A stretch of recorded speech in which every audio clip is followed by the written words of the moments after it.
Halo teman-teman, jumpa lagi dengan saya Charles Sianturi di channel YouTube Pahlawan Kripto. Teman-teman, saya mau menyampaikan satu hal penting bahwa semua video ataupun konten yang saya buat di channel YouTube Pahlawan Kripto ini sifatnya adalah disclaimer on, ya teman-teman. Jadi tidak ada ajakan untuk membeli ataupun menjual token tertentu. Semua harus Anda lakukan do your own research secara mandiri dan tanpa dipengaruhi oleh siapapun. Ingat bahwa cryptocurrency adalah media atau instrumen investasi yang sangat tinggi risikonya, sehingga Anda harus melakukan riset dan riset berulang-ulang secara mandiri. Ingat teman-teman, uang adalah uang Anda sendiri, untung dan ruginya juga ditanggung oleh Anda sendiri. Oke teman-teman, sekali lagi do your own research dan disclaimer on. Terima kasih. Oke, selamat sore semuanya teman-teman. Bagaimana kabar kalian pada sore hari yang luar biasa ini? Saya harap kalian sehat-sehat semua ya, dan dahsyat luar biasa. Dan khususnya untuk member Pahlawan Crypto Futures, saya lihat ada yang sudah cuan kemarin sampai ratusan persen ya, ada yang sampai 400%, hampir 500%. Mantap, selamat. Oke, bagi teman-teman semua yang mungkin masih baru mendengarkan atau baru menonton video channel Pahlawan Kripto, silakan bergabung di di grup Pahlawan Kripto Telegram ya, t.me _pahlawan_kripto ya, teman-teman. Kalian bisa bergabung di sana karena saya suka update dan suka banyak share juga sih info-info yang penting. Nah, kondisi market kripto tertekan lagi tertekan lagi teman-teman. Dan kalian tahu nggak penyebabnya apa? Biasanya kan seperti itu ya, langsung panik. Wah, kenapa? Ya ini lagi-lagi pengaruh tekanan makroekonomi, yaitu isu global crisis. Ya teman-teman, tapi kalau menurut analisa saya begini loh teman-teman. Akan tiba waktunya menurut saya loh ini ya, pandangan saya. Kalau mata uang seperti itu, fiat seperti itu rata-rata rontok gara-gara inflasi gak karu-karuan. Kalau kalian lihat kan di Amerika masih tinggi, di Eropa juga apalagi, misalnya seperti itu di Indonesia juga inflasi juga udah mulai naik. Lantas yang mengendalikan fiat itu kan bank sentral di negara masing-masing, bukan? Semisal US dollar seperti itu ya, yang mengendalikan kan itu the Fed. Jadi ya apalagi kondisi seperti sekarang, cuap-cuapnya The Fed itu akan sangat berpengaruh ke seluruh dunia, bukan? Begitu si Om Jerome Powell bilang naikin lagi suku bunga. Suku bunganya makin tinggi teman-teman. Akhirnya mereka pada kabur ke surat utang, ke bond, ataupun ke deposito misalnya seperti itu. Ya kalau naik terus, rata-rata bank sentral kan ya gaweannya sekarang itu concernnya naikin suku bunga semua rame-rame ya. Saya cek negara mana ini yang belum naikin suku bunga. Saya nggak tahu masih ada apa enggak. Rata-rata udah naikin teman-teman. Indonesia juga udah baru-baru kan 0,5% ya, langsung terbang ke 4,25. Hati-hati teman-teman, perkiraan saya bisa tembus 5% ini tahun ini. Bank Indonesia ya. Nah, semoga di bawah itu ya teman-teman. Oke, ini the global crypto market tertekan 5,64%. Perkiraan saya begini, lama-lama teman-teman, kalau fiat money ini terus menerus tertekan oleh inflasi. Perkiraan saya ya, ini perkiraan, tapi kalian analisa sendiri ya. Lama-lama orang bete loh teman-teman. Lama-lama menurut saya ini, lama-lama orang marah juga, dongkol juga. Kalau dia punya uang misalnya gini, misalnya kalian punya uang katakanlah 60.000 misalnya ya. Selama ini bisa beli beras satu karung itu 5 kilo ya 60.000, seharga 12.000 per kilo. Misalkan uang kalian 60.000 itu dengan jumlah uang yang sama seperti itu ya. Katakanlah kalian karyawan misalnya begitu. Biasa ngeluarin 60.000 buat satu karung beras 5 kilo, sekarang harus mengeluarkan 80.000. Katakan begitu. Ya, inflasinya naik 20.000 per 60.000, naik 30% misalnya ya. Seperti itu. Kayak misalnya Pertalite kan naik 30%. Ya. Jadi, kalian kan pasti lama-lama bete juga ya, gimana sih? Begitu enggak? Nah, jadi perkiraan saya, kayaknya nanti suatu saat lama-lama orang udah jenuh dengan fiat, sebab semua inflasi lama-lama orang lari ke kripto. Kripto ini kan deflasi, teman-teman, deflasionary. Karena apa? Rata-rata kan dibakar-bakar, rata-rata kan jumlahnya berkurang. Kalau inflasi fiat itu ya, yang ada kan printing money. Itu kan inflasi terjadi, printing money penyebabnya. Penyebab inflasi itu banyak teman-teman. Salah satunya printing money. Uang dicetak terus, dicetak terus, dicetak terus. Lama-lama kan banyak. Nah, kebalikannya dengan kripto, ya kan? Dibakar, dibakar, dibakar sampai hari ini pun, setahu saya BNB contohnya. BNB ini masih punya jadwal reguler untuk burning, teman-teman. Dan setahu saya ini kan 161 juta. Ini dia akan terus-menerus burning sampai 100 juta kalau nggak salah. Ya, tinggal setengahnya dari 200 juta. Bayangin, ini kan akan tambah mahal, teman-teman. Sementara semua rebutan menggunakan. Jadi, ya, cara kerja kripto itu kan berkebalikan dari cara kerja fiat. Jadi, perkiraan saya akan ada titik di mana orang udah jenuh untuk menjual, sehingga lama-lama orang berbondong-bondong justru membeli. Sehingga terjadi pump non-stop. Kira-kira begitu. Itu perkiraan saya. Semoga ya. Kapan itu, Bang? Nggak tahu. Ada yang memperkirakan Oktober, ada. Ada yang memperkirakan awal tahun depan, ada. Ada yang memperkirakan akhir tahun ini, 2022, ada. Macam-macam. Jadi kita, kalau namanya perkiraan kan ya sah-sah saja teman-teman. Siapa aja kan juga bisa memberikan pendapatnya, bukan? Kalau perkiraan Abang bagaimana? Kalau saya sih bilang kemungkinan ya paling cepat akhir tahun ini. Kalau saya, ya, karena apa? Karena kan ada target sebetulnya yang dikejar The Fed untuk menekan inflasi itu ya sampai akhir tahun ini. Nggak tahu kalau tahun depan kambuh lagi. Kita nggak tahu loh. Tapi kalau pikiran saya akhir tahun ini. Semoga ya, kita doakan supaya hope for the best seperti itu ya. Oke, saya mau menginfokan teman-teman hal-hal yang penting berkaitan dengan Lunsi. Karena udah banyak banget nih yang nanya, udah pada nggak sabaran kali ya. Kalian mau pingin cepat-cepat jadi orang kaya kalian ya. Nanya-nanya terus, kapan $1? Kapan $1? Bisa nggak ya $1? Kapan? Ya, bunyi-bunyi pertanyaannya all around about $1. Ya kan? Oke, sebelum ke sana kita lihat dulu Lunsi kita. Kemarin ini sempat terbang gara-gara ada pengumuman dari Binance yang katanya mau menerapkan 1,2% tax burning. Oke, udah selesai itu teman-teman. Kemarin kalau nggak salah ini sampai 4,8 rupiah ya kalau nggak salah, sempat terbang kemarin sampai sini ya. Nah, 4,8 ya. Oke, sempat terbang gara-gara isu itu. Turun lagi nih pelan-pelan. Lalu kemarin isu Binance, sekarang turun lagi. Kenapa turun, Bang? Lah iya loh, market global juga turun. Kan begitu ya. Nggak berani orang, nggak terlalu pede teman-teman. Bagaimana mau sorong nih satu token, yang lain juga pada masih belum kemana-mana. Seperti itu ya. Oke. Namun saya mau menginfokan nih teman-teman.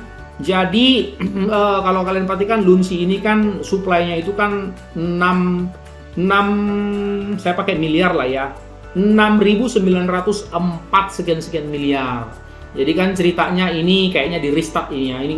Ini kemarin sudah 6 miliar sekian ya. Di restart mungkin supaya jadi 6.900 miliar aja. Sekian biar gampang ngingetnya, kayaknya begitu. Ini di restart teman-teman ya, di restart from zero, nggak apa-apa teman-teman. Oke, kalian bisa melihat. Nah ini teman-teman, jadi ini berapa jam lalu ini? Jam 1. Wah, ini jam 1 berarti sekitar berapa ini? Ini jam 4 ya, sekitar 3-4 jam yang lalu. Ini sudah 6 miliar 300 juta, 6,3. Berarti tadi mungkin ini di restart sekitar 6,5 mungkin setelah 0,1% dari total supply. Nggak apa-apa ya, itu cuma masalah cuma masalah perhitungan aja ya, cuma masalah countdown-nya saja ya teman-teman. Nah, kalian bisa memantau juga setiap kali di sini ya, lunsipenguins.com, kalian bisa pantau. Jadi sebetulnya Lunsi itu 6.900 miliar total Lunsi. Dan USDC itu totalnya adalah 9,8 miliar. Jadi saya hitung-hitung ya satu berbanding 690 ya. Satu token USDC ya berbanding 690 token Lunsi. Kira-kira itu perbandingannya. Dan stakingnya juga bertambah meningkat, saya perhatikan ya. Staking rasionya udah 10,256. Cukup baik ya teman-teman. Oke, ini ada pengumuman terbaru tadi tentang masalah update tax burning dari Binance, nanti kalian bisa baca ya. Nah, ini beberapa hal yang saya mau infokan. Ternyata teman-teman, ini memang kekuatan the power of community ini bukan main-main ya teman-teman. Jadi ternyata sekarang ada update ya. Jadi yang saya tahu ini udah ada beberapa ya. bahwa yang pertama bahwa Lunsi ini ingin dilistingkan kembali di Coinbase, kira-kira begitu, supaya makin banyak lah army-arminya yang bisa ikut berkontribusi untuk nge-burning. Kan selama ini kan akibat gawat darurat itu kemarin yang apa namanya yang crash bulan Mei kemarin Lunsi ini, kalian tahu tidak kan ada cukup banyak tuh, ada beberapa yang checksnya mendelisting Lunsi, kira-kira begitu ya. Nah, sekarang mereka mau berusaha relisting kembali, kira-kira begitu. Jadi salah satunya adalah Bitrue official, seperti itu. Nanti kalau udah listing, ya diharapkan bisa berkontribusi, ikutanlah untuk tax burning 1,2%, kira-kira begitu. Ya, semoga aja ya teman-teman, siapa-siapa yang lalu cek mana yang udah mendelisting, semoga aja merelisting kembali, kira-kira begitu ya teman-teman. Oke, mantap ya. Lalu ini kemudian dari Meta Rivals ya. Meta Rivals ini kalau kita lihat ini kayak semacam game ya. Ini mengimplementasikan tax burning. Jadi mereka ikutan ya.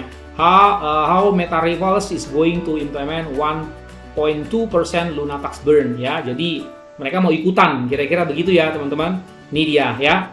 Jadi ini merupakan berita besar di mana Meta Rivals to be launched on Luna Classic blockchain as well. Jadi ternyata Meta Rivals juga mau launching juga di blockchain Luna Classic. Wah, keren juga ya. Mau launching juga. Jadi sisi bisnis blockchainnya si Lunsi ini akan jalan lagi tentunya, kan begitu. Baguslah jadi gitu ya. Nah, kalau ada lagi yang launching begini di blockchainnya si Lunsi, itu kan secara otomatis adalah apa teman-teman? Adopsi bagi Lunsi atau utilitas bagi Lunsi begitu. Jadi saya melihat udah ada beberapa info tentang perkembangan adopsi dan utility daripada Lunsi. Di samping mereka juga bekerja keras luar biasa komunitas ini, saya lihat teman-teman, baik yang off chain maupun on chain, supaya melakukan burning besar-besaran. Memang sih hambatannya adalah tantangannya lah ya, jangan hambatan. Tantangannya ya karena memang market lagi kondisi masih kayak gini teman-teman. Jadi ya orang masih mikir-mikir untuk beli. Tapi I am optimis ya, saya optimis, saya yakin kalau ini nanti udah bullish, saya yakin ini si Lunsi ini akan terbang loh. Itu kalau menurut saya. Kenapa?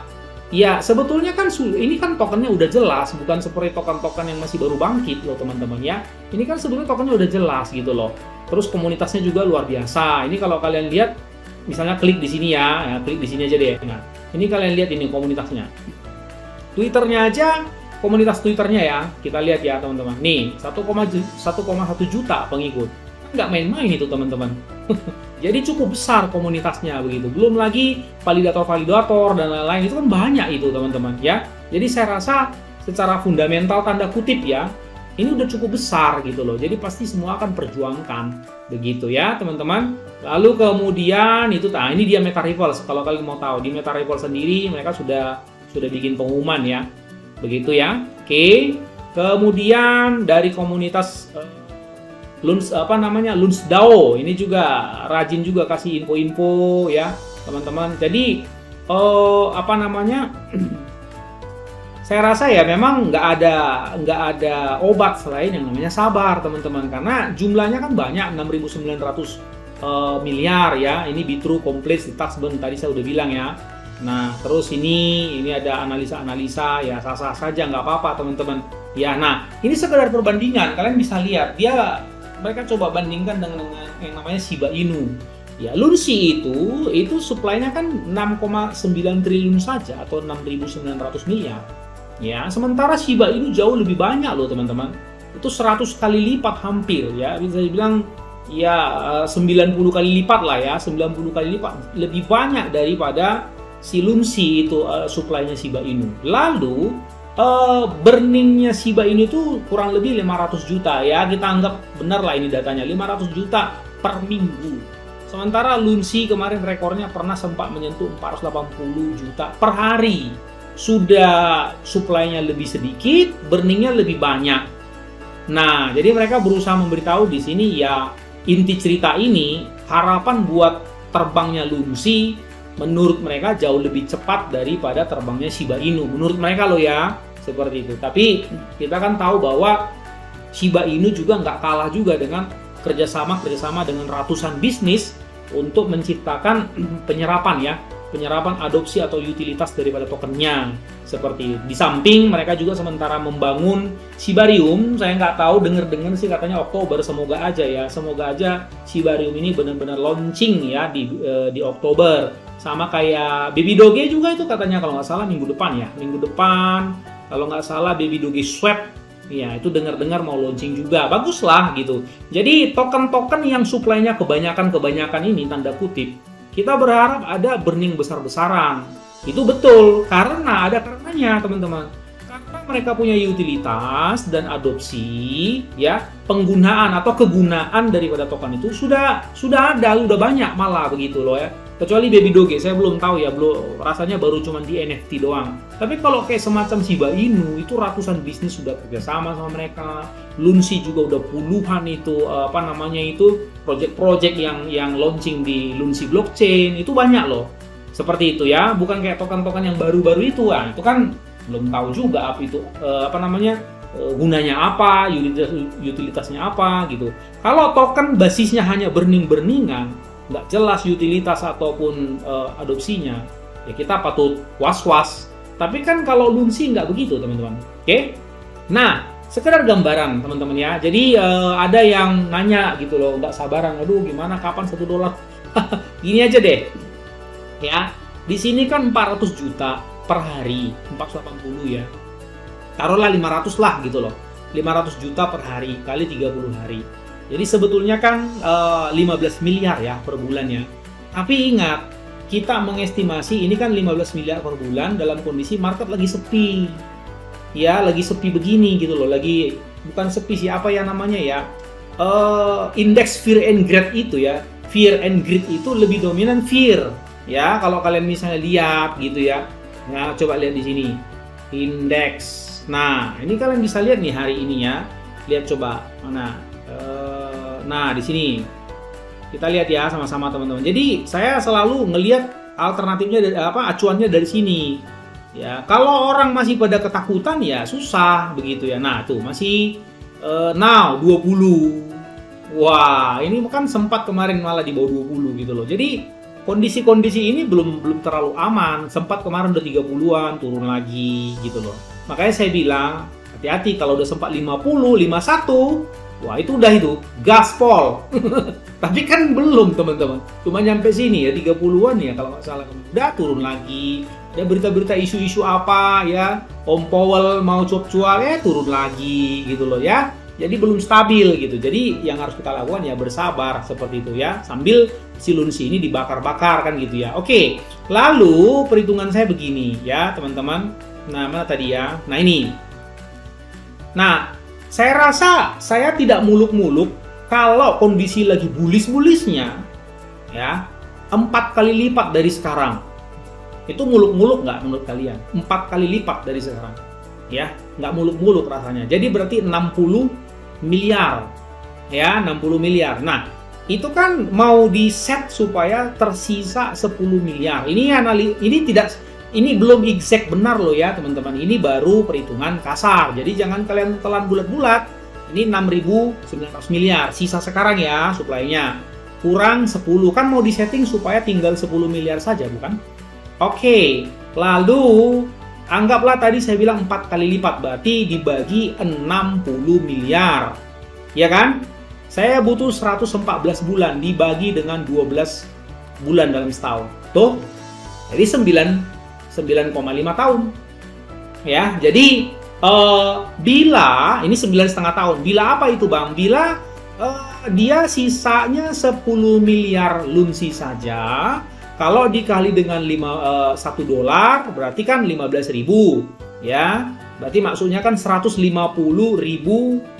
kemudian miliar ya, berarti 150 triliun market cap-nya, kira-kira begitu ya. Nah, 150 triliun itu kira-kira di mana ya? Hari ini untuk hari ini loh ya.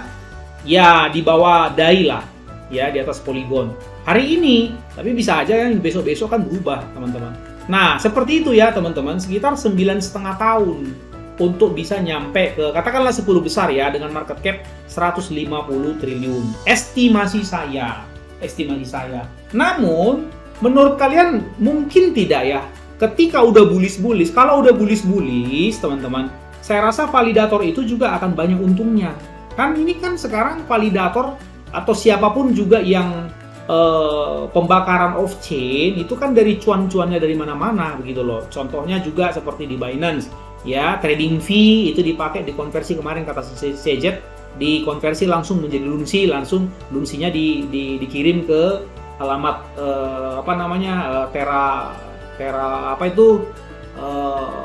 Terra Burning ya, dikirim ke sana. Ada yang begitu. Jadi dari fee transaksi itu dilempar, dikonversi jadi lunsinya dibakar. Ada yang begitu. Tapi ingat, itu kan dalam kondisi sekarang masih kayak gini marketnya. Jadi saya rasa, bagaimana kalau saya bilang bahwa kalau udah pada tanda kutip ya, kalau udah irasional tanda kutip ya, bagaimana kalau saya bilang bisa sampai 10 kali lipat? Masih bisa diterima kira-kira teman-teman? Bisa ya, masih bisa loh. Karena kalau orang udah irasional, ada sentimen positif, bahkan berurut-urut, wah orang belanja. Nah, akhirnya transaksi fee di seluruh checks kan meningkat. Akhirnya kalau mereka mengkonversi itu dalam bentuk lunsi, terus dibakar, maka burningnya jauh lebih cepat. Jadi saya rasa optimis juga sih saya kalau seumpama misalnya kita bilang kayaknya bisa deh kali 10, bisa saja.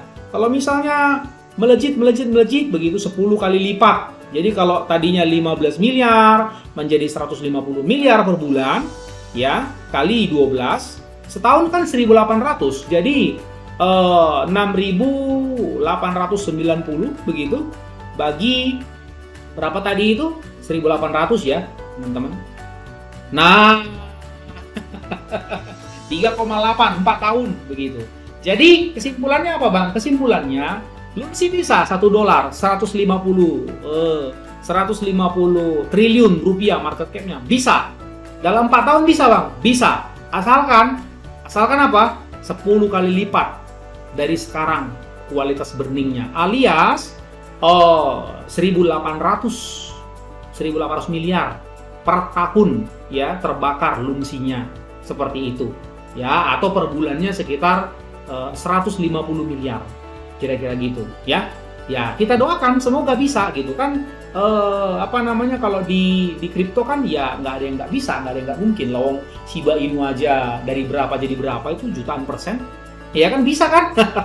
Bisa loh. Jadi jangan juga terlalu pesimis, jangan juga terlalu overconfidence begitu ya. Jadi ya nikmati aja lah prosesnya seperti itu loh teman-teman ya.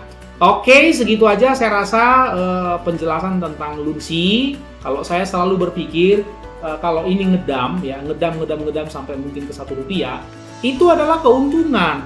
Itu adalah benefit, gain, kesempatan bagi mereka-mereka validator atau yang off-chain untuk membeli di harga murah, teman-teman. Begitu loh, jadi jangan deg-degan kalau mereka turun misalnya ke Rp1. Bagus. Biarkanlah mereka memborong pelan-pelan, habis itu mereka bakar. Ya kan, setelah mereka bakar mungkin berkurang dari market, naik, habis itu turun lagi, nggak apa-apa, jadi merem-merem aja deh. Begitu teman-teman ya, jadi jangan deg-degan melulu gitu. Oke ya, begitu aja ya teman-teman, sudah panjang nih, sudah 22 menit. Sampai jumpa pada video selanjutnya. Ingat, gunakan selalu uang dingin, bukan uang panas ya teman-teman. Orang sabar cuannya besar, and see you at the top.